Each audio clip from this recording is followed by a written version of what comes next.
What's up, founders, and welcome to the In Demand podcast, where we talk all about how to troubleshoot growth for your PLG SaaS. I'm your co-host, Asia Arangio, the CEO and founder of Demand Maven. And I'm Kim Talarczyk, Client Services Manager at Demand Maven, where we help SaaS companies reach their toughest growth milestones. All right, Kim, let's get into it. Okay, so I wanted to zag a little bit instead of our typical zig, and I figured it would be fun if we covered a bunch of topics in one, or I say a bunch, if we cover 2 to 3 topics in one episode and kind of cram it in, because a lot of these are things that are important and they're good to talk about and to break down for folks. But I'm also kind of like, do I really want to spend 45 minutes talking about this one thing?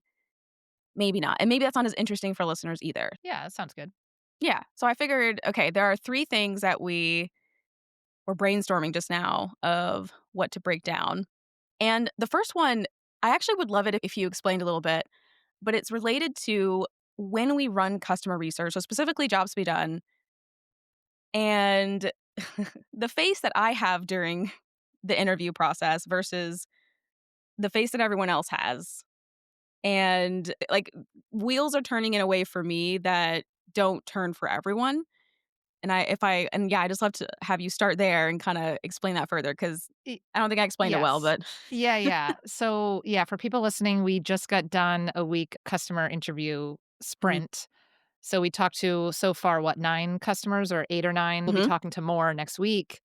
I find, and the client joins these calls as well. Demand Maven team members join, obviously, and are running these calls. And it's always fascinating to me watching you, Asia, during a sprint like this, because, I'm listening to the customer too, and I see the wheels turning in your head, and you will have these epiphanies. And these are customers, the clients with the call, they're talking to their customers actually a lot. This particular client actually has an engaged community of users, which is great. very So they engaged. do hear from them. And your wheels are turning in a way that you are on the fly, and as this is happening, are having these epiphanies, and you're kind of making these, here's a gap. And you are coming up with ways and offering ways for the client to take action on things like very quickly. And I just like, what is happening in your head? It's just, and also too, and for people that aren't familiar with this type of work, when we do this work, we pack it all in, but then we do generate insights from it. And that takes a little bit of time. And we look for themes, of course, and there's ways that we are packaging up and then sharing this across the business to use. Yeah. But you also are able to help the team take action stuff. So I just share what's happening in your brain during a week like this. And why my face is always, Yes. or I'm not even, that's what I'm imagining I'm doing. And when I'm running the call, it's very different than when I'm not. And I'm just like listening in. Actually, in what way? What do you mean? So I find like when I'm actually running the interview myself, I actually also feel like it hits different than when I'm listening in. And I think that's just from the nature of like when I'm an active participant versus when I'm still an active participant, but I'm not actually running the call, but I am listening still. You have to run the call and make sure that you're guiding the conversation a certain way, as opposed to when you're the one that's listening in, your wheels are kind of turning in a different way. Definitely. Okay, so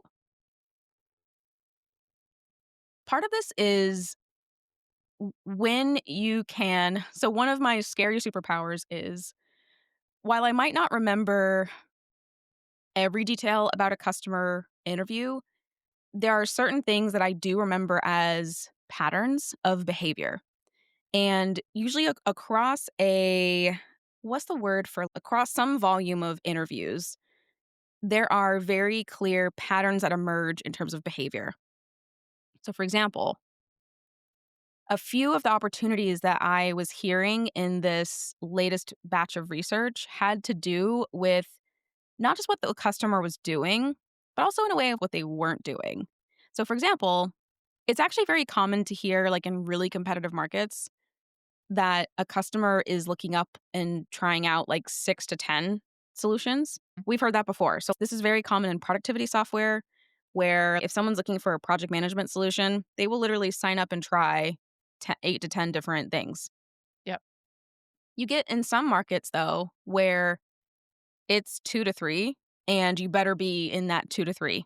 And maybe others are kind of in consideration, but not really. Like, realistically speaking, there's really only enough time and bandwidth to try 2 to 3 solutions. And there also was a clear pattern in what the context of that person, of that customer or prospect had before they actually got into our solution. Meaning, if they came from, one of the big 800-pound gorilla solutions, they would look at us like, "Oh, this is awesome. It's great value." Like, they had really good positive feelings about it because they're coming from something that is not serving them as well as it could or should. But if they came from something else, like something fringe, like they weren't coming from nothing, but they were coming from something, but it wasn't like a clear winning solution, like, in the space. They came from something kinda low key random. They actually would look at our solution, "Okay, I mean, it's nice. It's helping us in some ways, but it's not in others." And what I gleaned from that was, "Oh, we might not do a good job of making it clear why you would choose us over something that's, like, kinda close, but not ideal." And Mm, but it wasn't something that the customer didn't say, "You didn't have any copy or messaging on your site that made me feel like, this was gonna be a good deal based off of what I was coming from." They didn't literally say that. right. But the pattern that I was seeing was, "Oh, this bucket of customers, when they come from this solution, they seem to have this impression. But this bucket of customers, if they come from this type of solution, not even like this specific thing, but just if they come from something that wasn't designed for them but was cheap and they made it work, they're getting good value by using our product, but they're almost like more critical of it in a way that they might not have been if they were coming from the 800-pound gorilla solution." And so it made me realize, "Oh, we spend all of our time competing against these guys, but there are people coming in that are comparing us against these guys, and they are not nearly the solution that we are, but we don't have messaging that speaks to them." You know what I mean? So the wheel that's turning for me is literally every new thing that I'm hearing, I'm cross-referencing against every other single interview that we've done, whether it's 4, 5, or 10, or 15. If we're on interview number 15, I'm checking the box of, is this new or have I heard this? And whether I've heard it before or if it's new, it either builds the algorithm in my head for, oh, this is the pattern that's producing this output or this outcome, or it's breaking it. And I'm like, why is it breaking it? That's interesting. That's not to say either that old stuff is boring and new stuff is what you should pay attention to, but it's really more like the repeat stuff is the pattern. And patterns are interesting too because they highlight what the gaps are, in my opinion. Yeah. So if you're now seeing a pattern, do you would you advise the client to start taking action on that? Or is it like the next step is let's actually see if this pattern holds true? Should we talk to more people? Should we dig into it more? What does that Yeah. look like? I think it's more, what outcome does this pattern create? What behavior is this creating now? There's a pattern that's happening. What is now the typical behavior that 9 times out of 10 will happen? And of course, there are always outliers. That's what breaks the pattern. And then are we cool with that? Is that a desirable thing? And then patterns stack on top of other patterns. So it's not just one behavior that creates a sale or a buy or a sign up. It's usually several. And so then I'm thinking, okay, how do all these things stack together? And what's maybe less ideal and what's more ideal? And what's unknown? Because there's also things that we don't necessarily like, we don't know everything about the customer journey. We try to get as close as we possibly can, but we don't know everything. So then it's kind of like there are certain things that we don't know that are positively impacting, and it's just based off of what the customer can remember. And also too, sometimes the customer doesn't and they lie, as Bob Moesta likes to remind us. And they're not lying because they're being malicious. They don't even know they're lying. Like, they don't even know. So you can trust certain things to an extent. But I'm not judging the pattern immediately. I'm really more I really only draw conclusions after we get further in the research process. Once we get to like interview 6, 7, 8, 9, that's when I start to really get a really good sense of, oh, these are the patterns that are supportive and these are the patterns that are detractive. So the comparison, for example, the competitive analysis and the comparison that's happening for one batch of customers versus another, one we're serving well, but another we're not. And I think that's creating an anti pattern. Like it's creating something that's negative. It's taking away from us, actually. And the only way to, we can't tell customers, don't compare us to those people. The best we can do is meet them halfway and to make it easier for them to make us an obvious choice. So to me, that's on us. Like we need to do a better job of speaking to that. And Mhm. then there's other things too. So speaking of patterns, I love listening for patterns across value themes. So you're going to hear customers talk about, oh, it's so easy to use, it's so intuitive. And those are the words that they may like directly say. But I like to listen for things that they don't directly say. It's more implied. So they will it's so funny because like you could ask this question to a customer.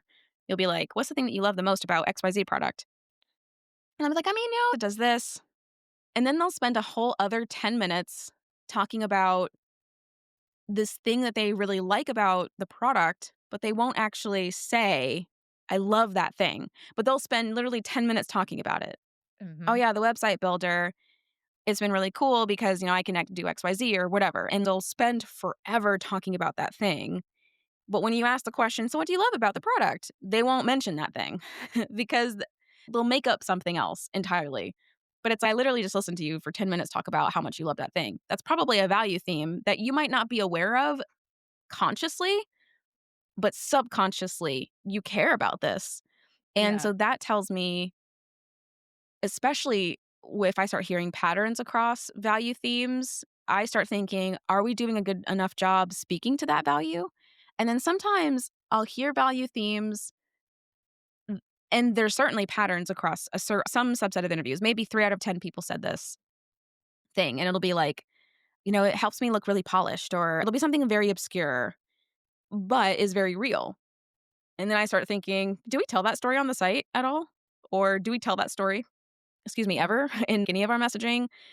And I start wondering, oh, this is a pattern creating it's a desired behavior. Like it's supporting us. But I don't think maybe we're doing the best job of meeting them halfway in that moment. And so and again, I'm kind of thinking like there's a, I mean, we described it as gaps, but there's always a gap between what someone is desiring and hoping for and thinking and wishing and dreaming.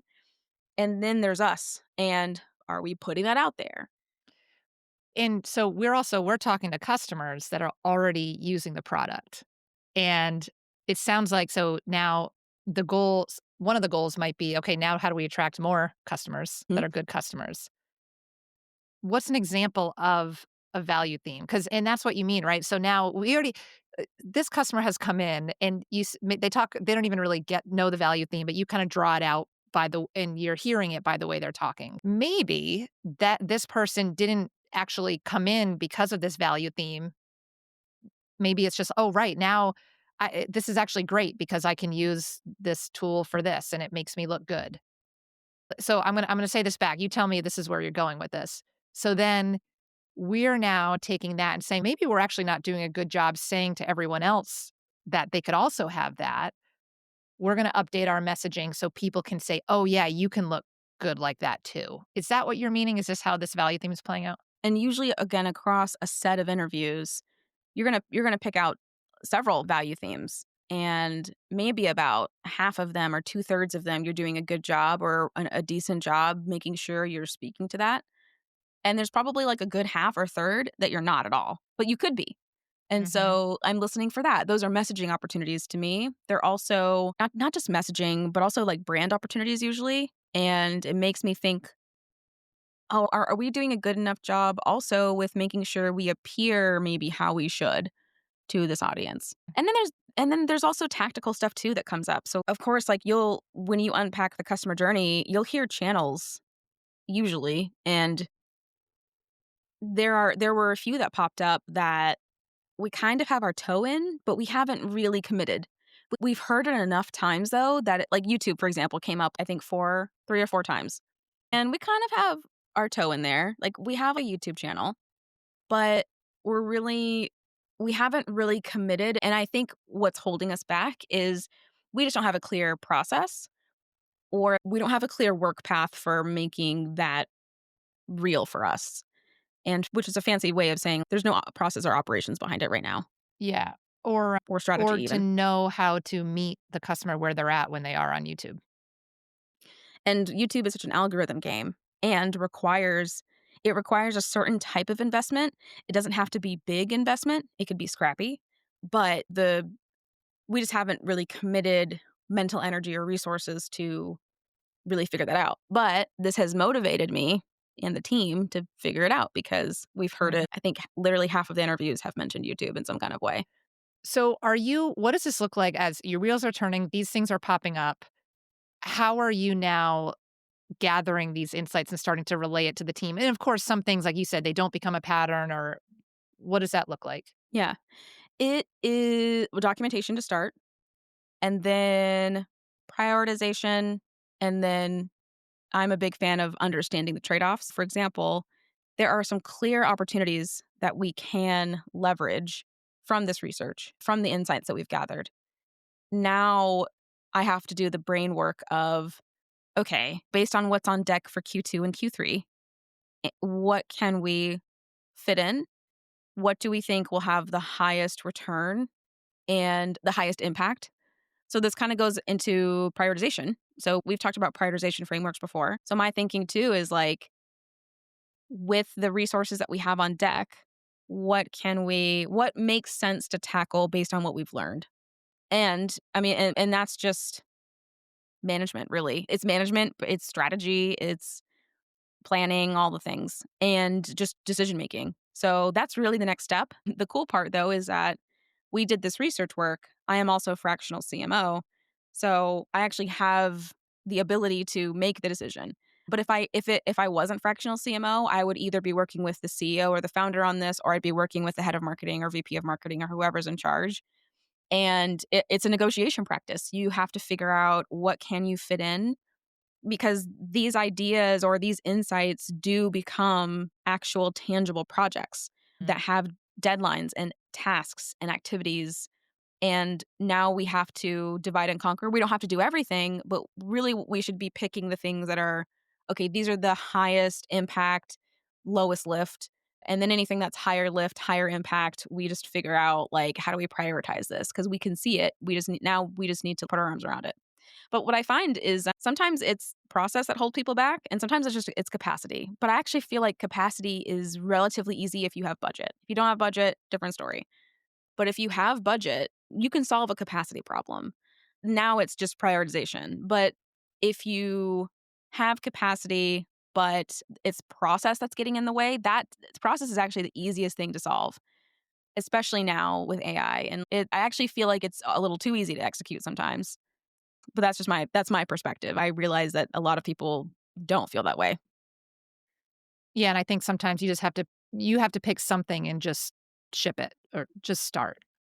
Yes, I feel my and this is a hot take, and I know this is different for everybody, but I do think, especially for technical founders, this is kind of where folks get stuck because there might be a little bit of overthinking about the execution side. And actually, maybe we're a little better off if we underthink this a little bit. Because what Mm. matters is actually just doing it. And there was a time where I would be like, strategy is way better than execution. But I've come around a lot on this. I do think strategy is certainly important, but I think execution is equally important. And if you can't execute because you're in the way, there's a problem.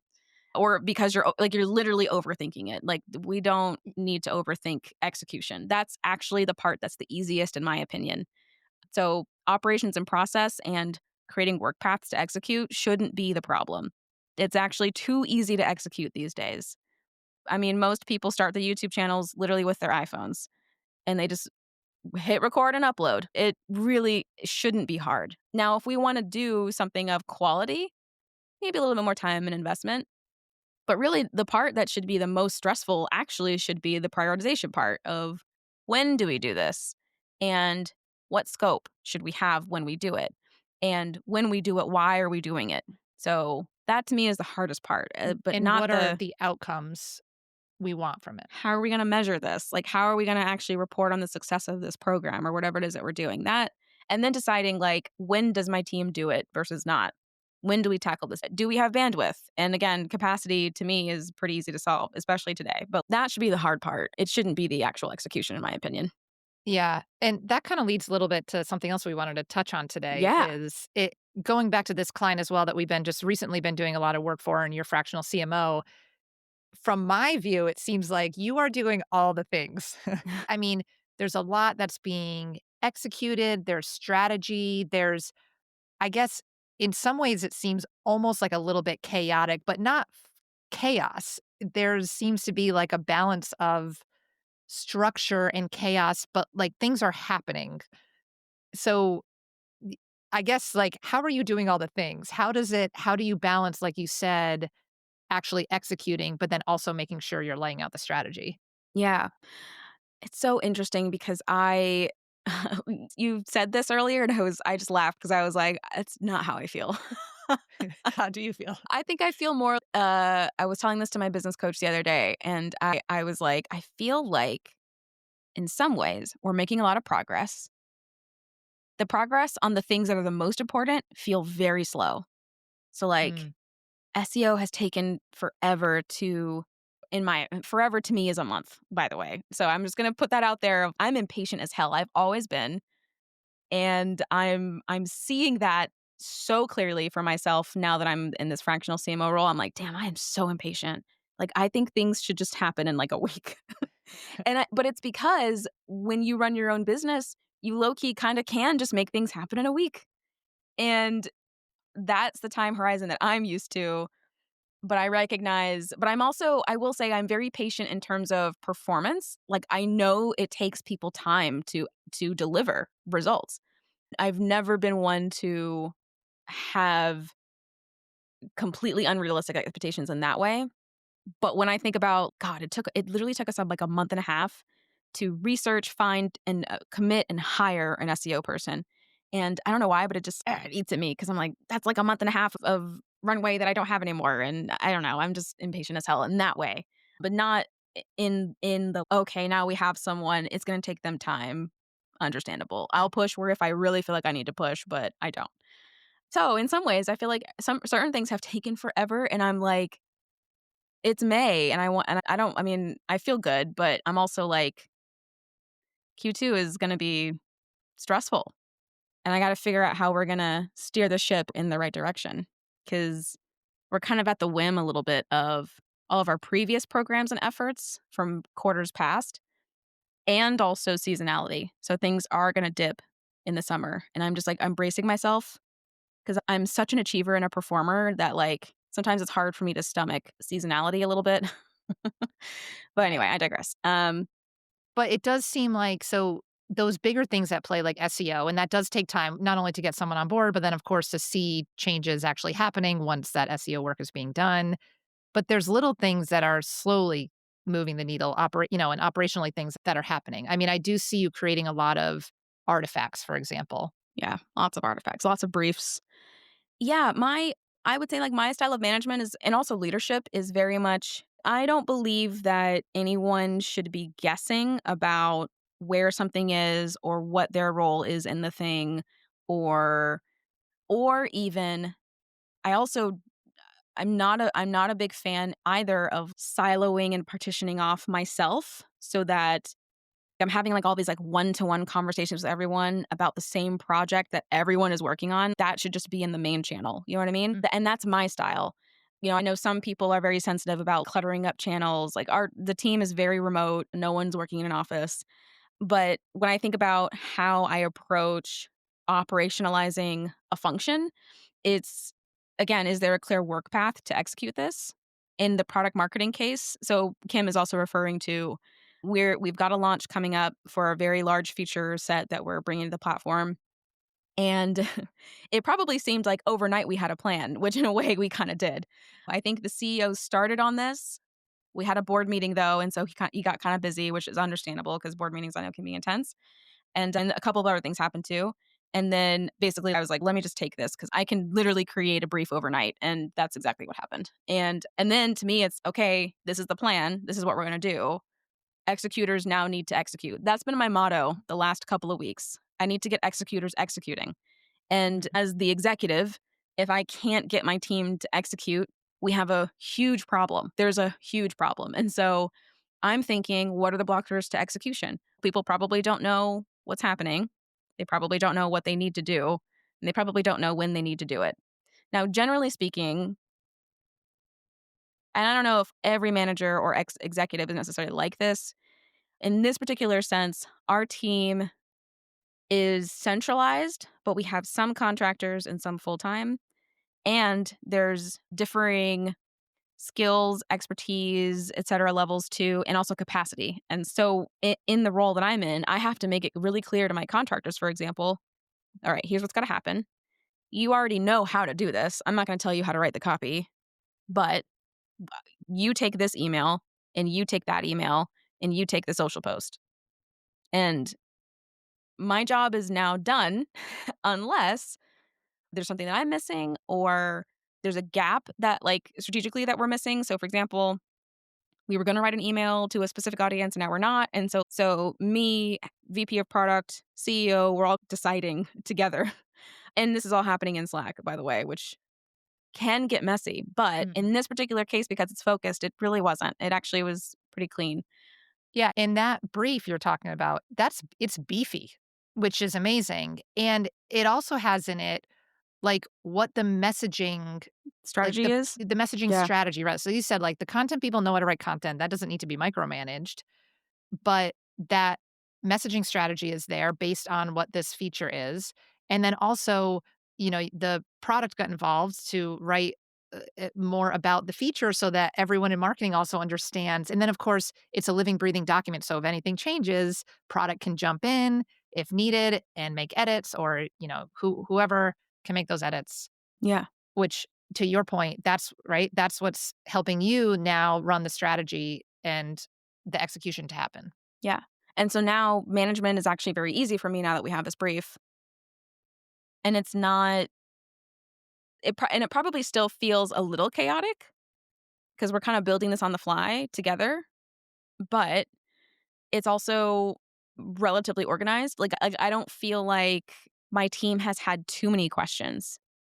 And that to me is a marker of success, of at least for now. I could see a scenario where I actually do want more questions because it shows me that, people are thinking about it. But at least in terms of, okay, what are we executing and what do I need to know to execute this well?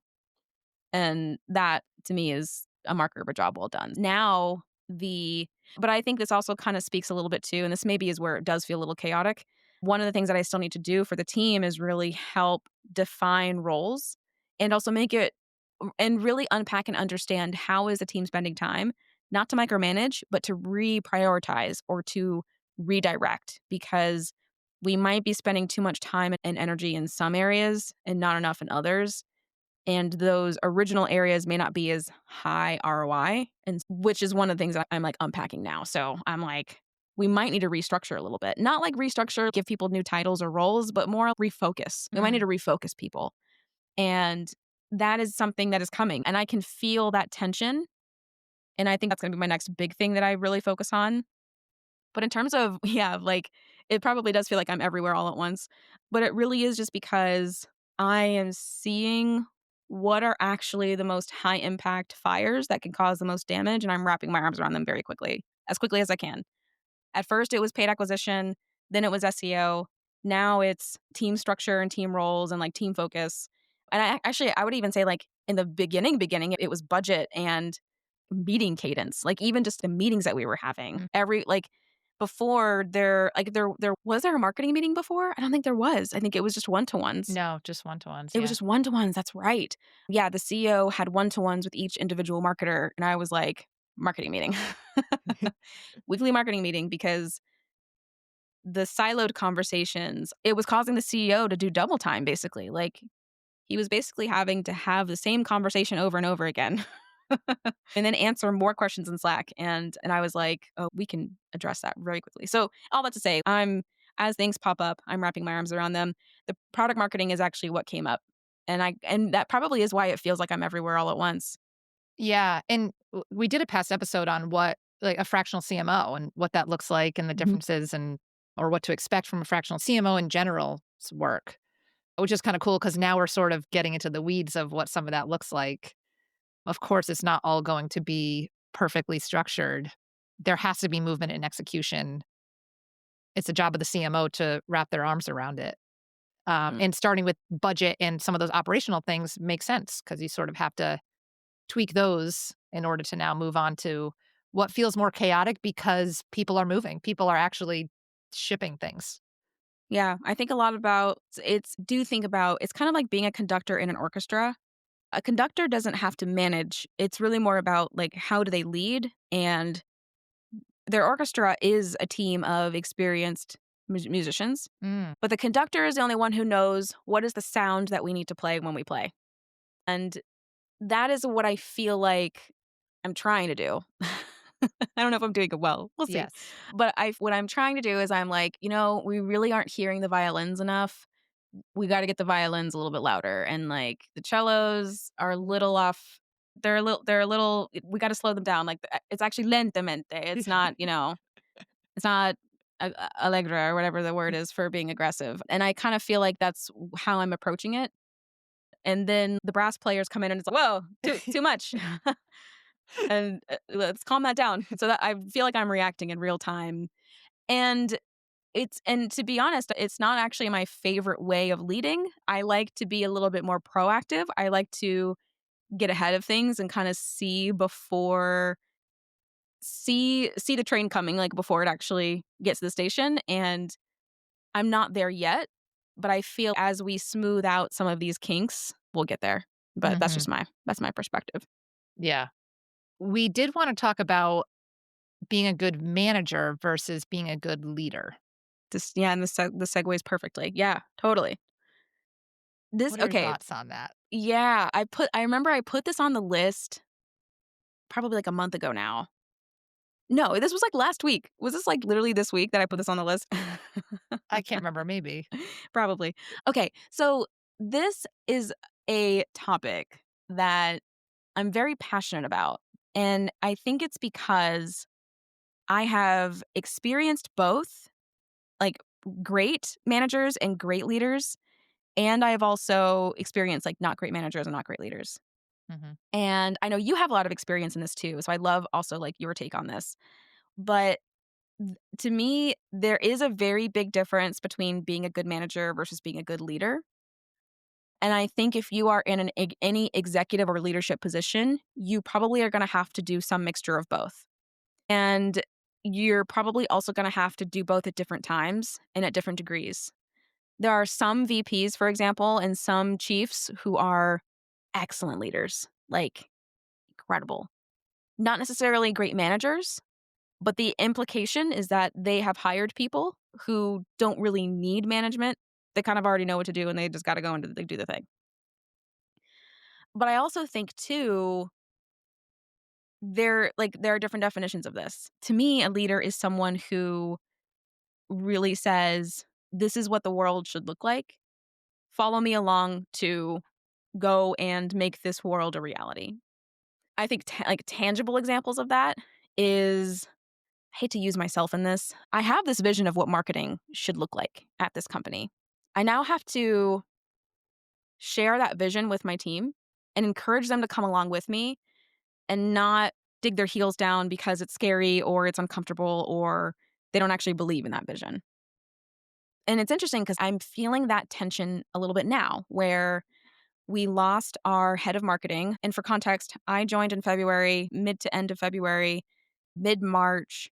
Our head of marketing had to take a personal leave of absence. And then mid April, Q2, they had to formally exit. So they're no longer at the company as of April.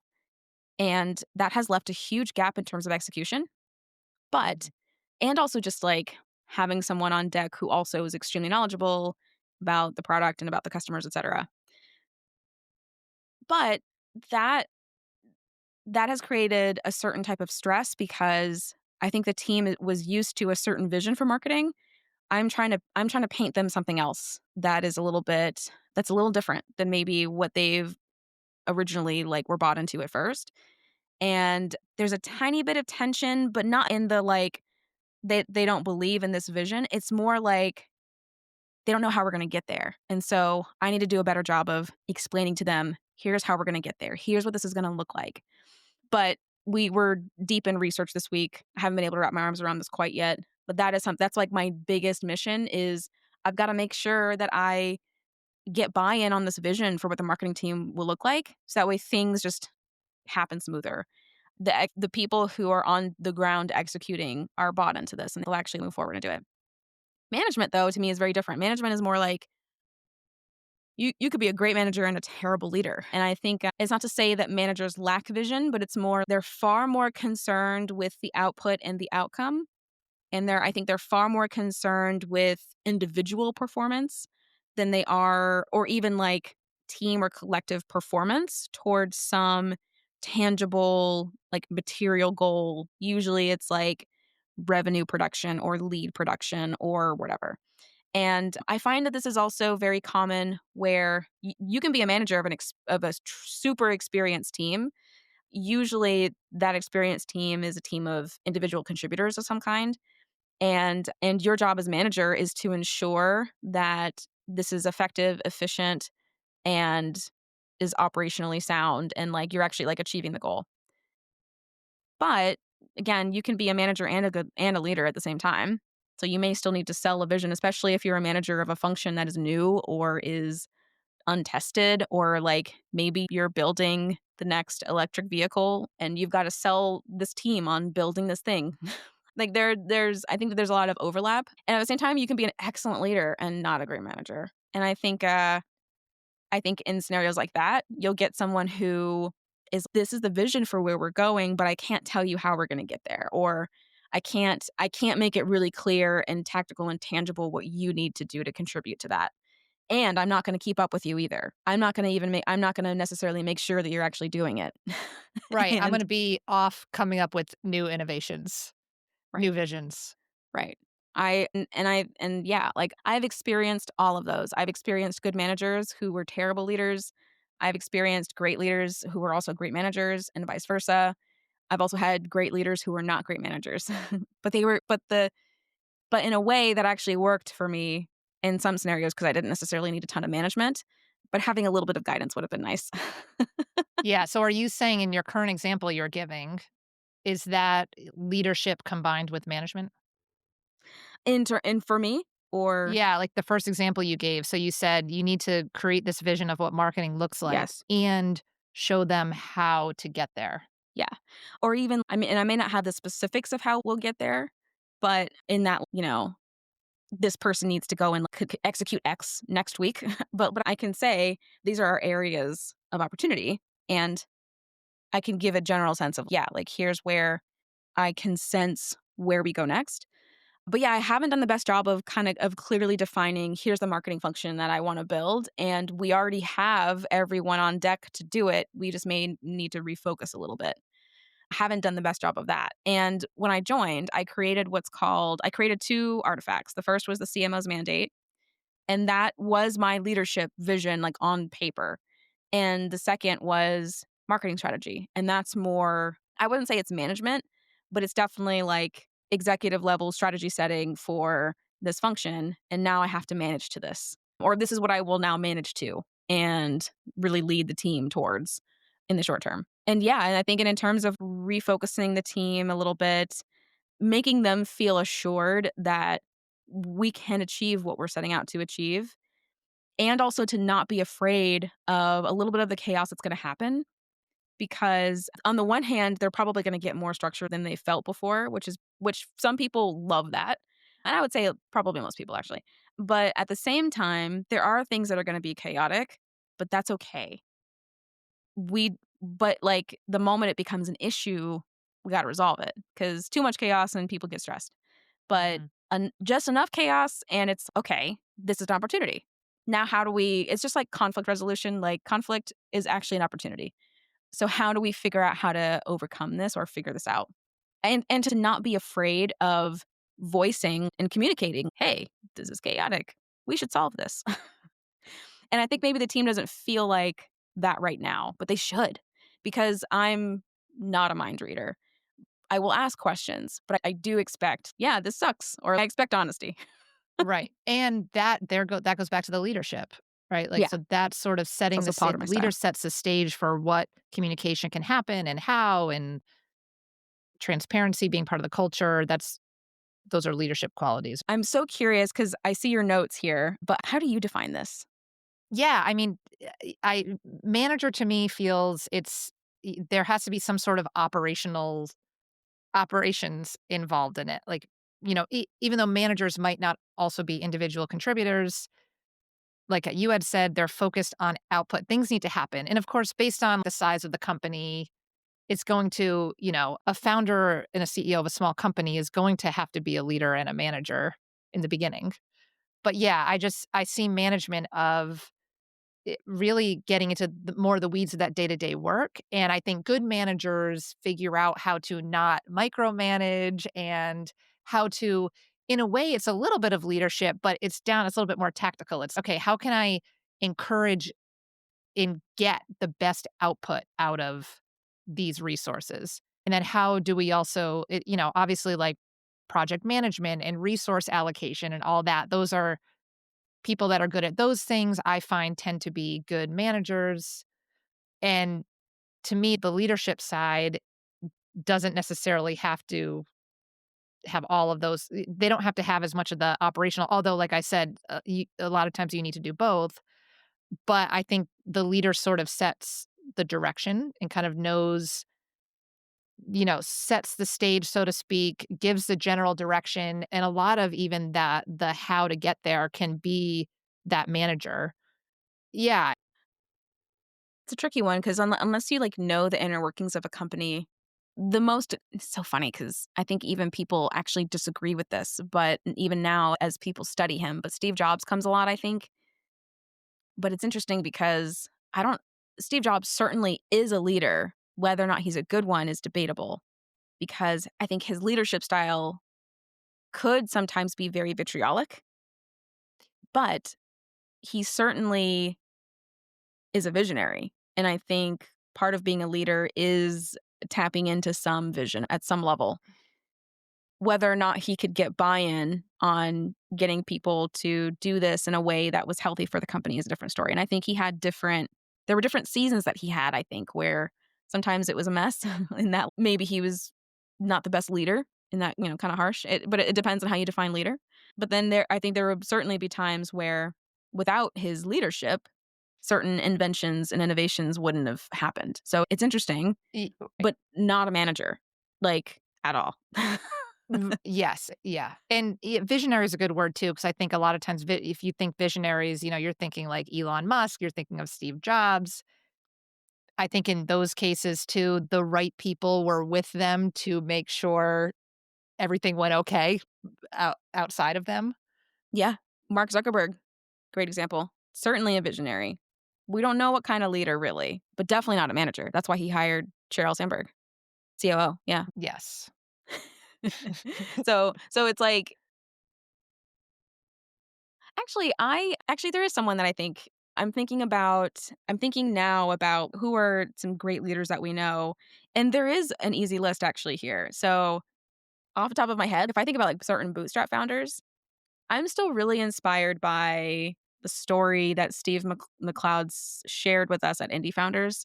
He talked about his business and about how he basically pivoted and was going down a path that wasn't going to it's not that it wouldn't have been successful. It was just they were if I'm not mistaken, they were either stagnant or declining.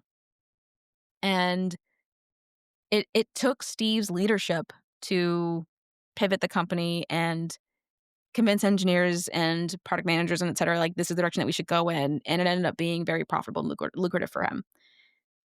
I'll have to find the name of his company and add it to the show notes, but it's not even a story I think is, like, super publicly out there, although I would love for him to share it in places 'cause it's such a good story. Mm. And Josh Ho also, I think, is another he has certainly, based on the stories that he's told about his founder journey, he certainly has displayed great leadership. And then easy ones like Peldi at Balsamic or Rand Fishkin at SparkToro. I mean, those are easy ones, of course, like great leaders. And we can see it. Like we can see their leadership styles from the outside looking in. Telling his stories at various conferences, Rand creating content and sharing what I feel like is his visionary work. And but he wouldn't it's so funny because he wouldn't actually see it that way. But to everyone else, we're all like, wow, you're like tapped into something divine over here because not all of us Yeah, are drawing these conclusions. and I think all those examples have they're good leaders because they know who needs to be with them to fill in their gaps. The CTO that works with Rand, or at SparkToro at least. Yeah. Casey? Yeah. Casey, yeah, and right, so there's also something about being a good leader that you know what you need to fill in. If some leaders know that they're not going to be as good in the operations when they're first starting a business, or, they have a co-founder that's leading that charge, or CTOs they bring in to make sure CFOs that right? Totally. Totally. Yeah. And I think on the flip side, management, you really don't have to have a vision to be a good manager because management is so much more about how is your team doing, really? And I will say, though, I think being a good manager, it's not all about output. I think it is also caring very deeply about who is on your team. Think about my mom, for example. She's been a bank manager pretty much her entire career. She just recently retired from the bank that she was with for 25 years, which it Wow. was First Credit Union, then Wachovia, and then Wells Fargo. And she has, as a manager, she has a team of diehard individuals like who have worked with her for decades and will follow her basically wherever she goes. And it's because, yes, as a manager, of course she has to care about, the output of a team and tracking specific KPIs and goals. Like, of course, like at a bank, like you've got things that you have to report on. But she also was the one who would say, based on the circumstances of our location in our geographic region, our team is not going to be able to accomplish these goals. Here's why. And so she pushed back on several of these things. And also, I think what she really did very well was she fostered a sense of she was an excellent team builder and that improved the dynamic and performance of her bank. And but it didn't come from obsessively caring about performance. It came from obsessively caring about the team, about each individual member and having as much fun as possible because you are at a bank and you deal with every type of customer on the planet. I could tell so many stories of just craziness that she has experienced as a bank manager for 20 something years and still has managed to keep a very inspired, loyal, fiercely loyal team. I mean, she went from where was it? She went from the Mall of Georgia Wells Fargo to like the Lawrenceville Wells Fargo. And her whole team was like, "You're taking us with you," and it just was like they literally would follow her wherever she went. And she was able to cultivate this incredible dynamic. And I think the only way she could have was by being a great manager. And I think great managers maybe don't look exactly how you think they would. Like there's almost like an impression of, oh, the manager is going to micromanage me or it's going to be all about the goals and like I'm just a cog in the wheel. But I also think being a good manager kind of means like you're very dialed into your team. You Yeah. really understand them and their needs. And that's something that I try to take with me too, because I've seen how it has helped her. And she's got this Yeah. fiercely loyal team now. There's people skills there, building rapport. So, yeah, definitely not just operational or just project manager. And if really a project manager a lot of times isn't actually managing people. Right. If you're They're getting managing hired the at a bigger work. company and you're actually a project manager. Now, yes, in smaller companies, project management skills are going to be helpful as a manager. But that also makes me think of like if we do a sports reference, like a good team captain. Sometimes Yeah. I think of a good manager like that, and there's a book, I'll have to look it up, something like Captain Class or something about there's some relationship between business and captains, or people with anyways, if I can think of it, we'll throw in the show notes. But yeah, there's something there too, and a good captain they're also leading by example. Yeah, they're guiding their teams in ways, and there's some leadership aspects to that as well. Totally. Yeah, captain's great. And that's very different than coach. Very different Right. than coach. Yeah, your best team captain may not be the best coach, and the best coach may not be the best team captain. Totally. I'm getting the feeling too that the coach is probably the leader. Coach is Right. probably the leader, really.